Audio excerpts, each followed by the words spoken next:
at 10-2. With 3 rounds to play, the winner of this match will be in a very good spot to top 8 the tournament. Yep. Might even be locked depending on their tiebreakers. We'll cross that bridge when we get there. Yeah.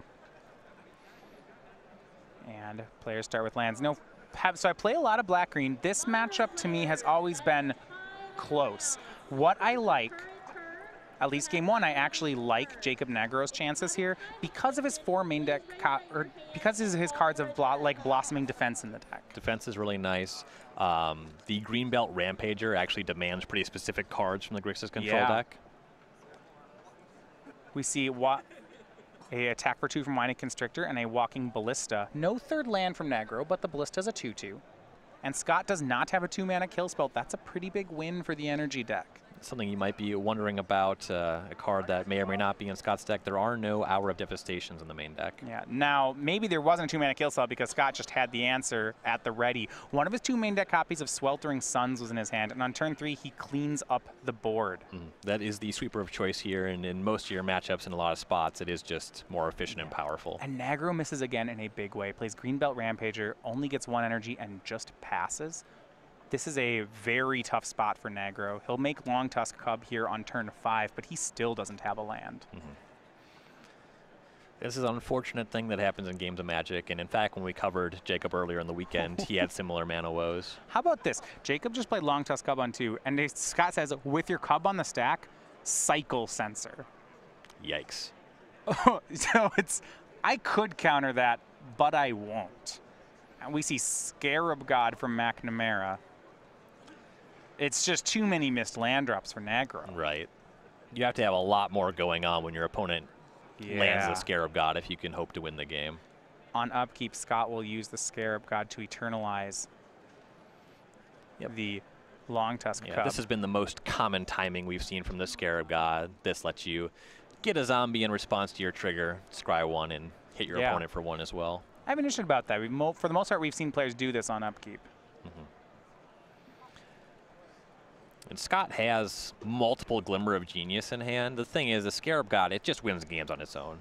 Just get those 4/4s on the battlefield, develop your position, and start hitting for a lot of damage. Jacob's going to attempt to get back in the game by making the biggest plays possible. He finally hit the land drop, and normally I'd like to do this on turn 3. It's going to be on turn 7, Rishkar into Winding Constrictor, but the 4/5 Constrictor is big enough to swing past the Cub, and he gets McNamara down to 12. The best he can do right now is this, and we'll see if it's enough. Yeah, this represents a lot of power here. Looks like McNamara going to eternalize Winding Constrictor. Scry 2, deal 2 damage to Jacob. Land and Torrential Gearhulk on top. Scott's hand is 2 copies of Glimmer Genius and another Torrential Gearhulk. It's pretty strong. Yeah, the Black Splash, very light in this deck. It's in fact just a Scarab God in the main deck, so you won't see any fatal pushes here. Scarab God and Long Tusk Cub attack. Nagro not interested in trading away his Rishkar, and that makes sense. I was trying to think of the best card to scry to the top, and it's just not in his main deck. He would really love a fatal push here. He does have 4 main deck Harness Lightnings, and the Cub is giving him energy. So he would be able to kill the Constrictor now. His Cub gave him 3 energy, actually, thanks to that Winding Constrictor. That's real nice. Nagro going to play another Rishkar. Okay, that's 2 counters on both. He'll Legend Rule away that one. And now Fatal Push is online. He'll Fatal Push away the Eternalized creature. And Scott has the Censor. But I just want to back up for a second. If Scott didn't have this Censor, he'd have lost. Yep, this attack would have been lethal. So Jacob will pay using Rishkar's mana. Problem is now, though, Scott has lethal crackback. Jacob's already down to 3. Yeah, and that's going to go ahead and be the game. So Scott McNamara takes game 1. Now, Scott got to coast in due to Jacob missing on land drops. Ryan, I'm a little interested in using Scarab God on upkeep as aggressively as Scott did. I normally like that play, but Scott's hand was Torrential Gearhulk, 2 Glimmer of Genius. With a card like Essence Scatter in his graveyard, it felt aggressive to be doing that on upkeep. And it's entirely possible you don't see that play if Jacob is just making his land drops and functioning at full capacity. Yeah, I mean, Scott was close. He could have lost that game. Yep. Black-green energy. I mean, Winding Constrictor is a great card when it doesn't die. We'll go ahead and look at the sideboards to go to the second game. For Jacob, 4 copies of Duress, 3 Gonti, 3 Doomfall, 2 Cartouche of Ambition, a Blossoming Defense, a Dispossess, and a Vraska's Contempt. This is his second Blossoming Defense. I like Black-Green Energy as a deck. This, to me, seems like an excellent sideboard for the matchup. Yeah, you got a lot of good tools here. Duress will very often be very good in a matchup like this. Sure. You see Gonti come in a lot of spots where your opponent just has better spells than you. This may or may not be a spot for that. The extra Blossoming Defense certainly very good against these removal spell decks. When you see the Scarab God coming down just on time in game 1, that can lead you to believe that there's a bunch of copies there. There's a good argument for bringing in Vraska's Contempt as well. Right, so I'm looking at this. I like the Duress. Blossoming Defense is great. I want to look at some cards to cut. I don't like Aether Sphere Harvester in the matchup. I'm pretty lukewarm on Walking Ballista here. Sure. It's just, for mana cost to power, it's not a particularly great card. I like Duress. Gonti's okay. Doomfall is okay. Scarab God's in Scott's deck. Doomfall can take a card from his hand. If you get it before your opponent has 6 mana, you can actually get Torrential Gearhulk out of their hand.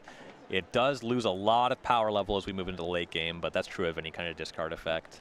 In the past, I liked Dispossess against these decks to take their Gearhulks. Now, with so many Scarab Gods in Scott's deck, I'm less on in that path. And Gearhulk is still a very significant element of the deck. So you might see the Dispossess come in nonetheless, but you're exactly right. It won't stop Zach or Scott from being able to win games. All right, well, look at Scott's sideboard. He has 4 copies of Whirler Virtuoso. Not actually a card I expect to see in a sideboard, but 4 are there. He has the Negate Duress cards as well, 3 and 2. 2 copies of Battle at the Bridge, 2 Doomfalls of his own, a Magma Spray, which is number 4, and then the second Abrade in his sideboard. So you got to figure the Whirler Virtuosos are mostly for the red matchup. Just get a couple creatures on the battlefield. Just 1 toughness creature on the other side. Not really the greatest tool here. The Doomfalls are reasonable just because Jacob can present some pretty largely sized creatures. You can deal with those. And the Abrade is another answer to Winding Constrictor is very good. Yeah, I like Abrade. I like Doomfall. Battle at the Bridge can be a kill spell. It can gain you life. It's pretty slow. Would you board it in? I'm not into it. Yeah, I'm actually surprised to see that in a deck with so few artifacts to improvise off of. I feel like this is part of a plan where he plays Battle and Virtuoso. Yeah, absolutely. You can battle for larger numbers if you're making Thopter tokens. And also, Battle's not that inefficient against a deck like Ramunap Red. Usually kill something at a reasonable rate, gain you some life. All right, a mulligan for Jacob Nagro. Now, while they shuffle up, we're going to tell you about the Invitational token. If you missed this last June, it was our first Invitational of 2017. The winner was Brian Koval. And in addition to the first place prize here, Brian got to have his likeness on a token of his choice. He chose the Monastery Mentor Monk token. Brian, an avid vintage player, you see here, featuring Mox Sapphire and Ancestral Recall. This token will be given away for a limited time in Season 2. You can get it at all Opens and Classics here in Season 2. So you can get it this weekend through our Invitational in December back in Roanoke.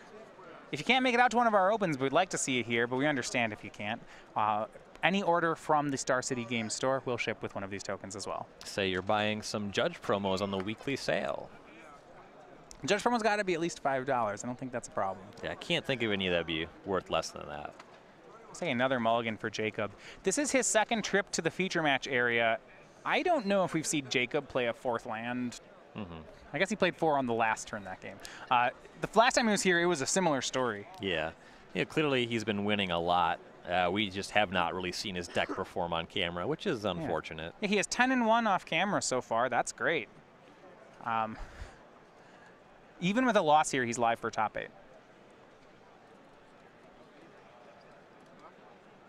Oh, it wouldn't be, I imagine around some Grixis in top 8, perhaps, with a McNamara win. I gotta say, of the decks that we've covered, this Grixis control deck seems to have the best matchup against something like Approach of the Second Sons. It's exactly what I was gonna say. When I like Scott's positioning, if the top 8 is heavy on Approach, and I think it's going to be, this deck's gonna beat up Approach the Second Son. You don't gotta sell me on the Grixis cards. They're the same cards, but one player is resolving a 7-win-con's a 7-mana sorcery, and the other player is a 6-mana instant.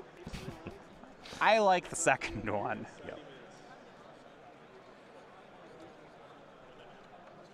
Winding Constrictor swings in from Jacob. He plays Walking Ballista on turn 3.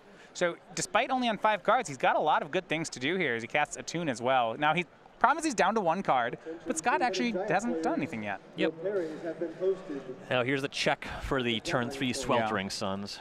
That was a really nice sequence by Jacob, too, to go Ballista, then Attune. He's playing around Sensor there. Yep. He's already got plenty of mana to work with. Not really a huge deal if the Attune gets censored. Opt end step for Scott. He just plays a land and passes, so no Sweltering Suns. Scott's going to take some damage here. Yeah, this is a nice opening for Jacob. Now, I'm interested to see how Jacob plays the 4th land here to pump Walking Ballista. Scott did pick up Magma Spray.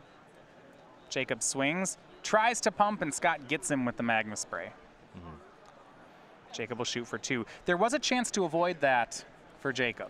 Yeah, could have just passed priority there and left up the activation. I like that he's trying to push the advantage. Yeah, I mean, the only way he gets blown out, Scott would have had to have drawn Magma Spray that turn. Because if Scott had it previously, the Magma Spray would have already hit the Walking Ballista. Right. Unless Scott was particularly greedy. Though Jacob did mulligan a couple times this game. Not clearly had much else to do with the mana. A swing puts McNamara down to 12.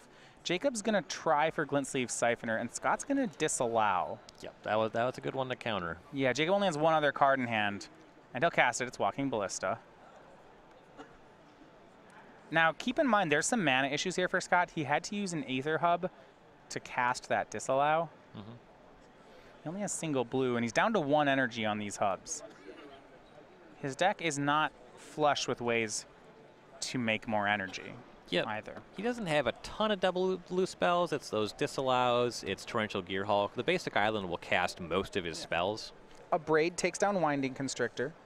Go back to Jacob. He makes a Ballista a 3/3 and hits Scott to 9. He's getting pretty close to lethal here. Plays his last card. So 6 lands and a 3/3 Ballista is what Scott will have to answer. If Scott can produce a Torrential Gearhulk or another Braid, that'll clean up that Ballista. Yeah, Gearhulk flashing back a Braid. Yep. Just pretty strong. Looks like he's full of lands, though. A disallow and 4 lands in hand? Well, there's also a Scarab God, but that's not game over, and especially not if Jacob's going to draw Verdurous Gearhulk. Here's a 7/7 Ballista. It swings in, and Scott has to chump block. It's a pass from Jacob. Yo, this Ballista, this is so easily lethal next turn. There's not much Scott can do about this. Taps 2 Aether Hubs, cycles a land, draws. I think he hit an Abrade. Well, he needs 2 Abrades, I guess.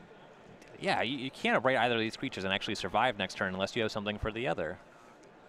You're right, because when he kills the Ballista, he takes 7. Yeah, and he doesn't have 2 Abrades. He picks up the cards, and despite the mulligan to 5 for Jacob on the play, he actually takes game 2 and evens this out. Yeah, just able to leverage a significant battlefield position in the early game, and Scott's deck just couldn't recover. Yeah, Jacob has had some terrible luck here on camera, and just decides to make his own luck. 5-card hand, whatever. We'll do what we can. Yeah. And we're gonna go to a 3rd game here. So Ryan, talk to me, what happened there for Scott's deck? 7 cards. It just felt like Jacob had all these 2-mana spells, and Scott, I don't know, I felt like he didn't have enough kill spells. He is somewhat light on relevant kill spells, to be entirely honest. He's pretty heavy on counter spells, and then he has those Magma Sprays. Well, Magma Spray can't kill Winding Constrictor, and that's really a big issue here. I wonder if it's possible for the deck to go heavier on black mana and just get access to Fatal Push. It will result in more of your lands entering the battlefield tapped. There's really no way around that. But just the efficacy of Fatal Push relative to Magma Spray with the creatures that people are playing right now, that might be the correct way to go. Yeah, so when you look at removal, especially post-board, he's got 4 Harness Lightning, 2 Abrade. We can count any number of Magma Spray, and then those 2 Sweltering Suns. So it's like he has 8 removal spells and some Magma Sprays. 4 Censor, 2 Essence Scatter, 4 Disallow. That's a lot of counter spells. Now on the play, these feel a lot more real. Yes, absolutely. But I'm not seeing, you mentioned possible Fatal Push. He could play Lightning Strike. He could play more Abrades. In the past, we've seen Blue-Red do a little more of that. Yes. And one thing, once you're heavy on Disallow, And in a lot of games, you can count on Censor to be a reasonable counterspell. It's hard to justify Essence Scatter, especially because he's just playing 3 Scarab Gods. There's going to be a lot of situations where he wants to tap most or all of his mana at sorcery speed. That makes it hard to leverage counterspells. I really don't love the Essence Scatters in this deck. Yeah, well, if you want to find out with these control decks, the week-to-week build is very important. You can get advice on that, though, in the StarCityGames.com newsletter. This comes out every week straight to your inbox. It has highlights from our most recent events, including deck lists for decks like these control decks. You can get advice from some of the top players here on the SCG Tour, and upcoming dates and locations and a whole lot more. Best part is it's free to sign up. StarCityGames.com/newsletter. Get on our mailing list, and this will show up every week.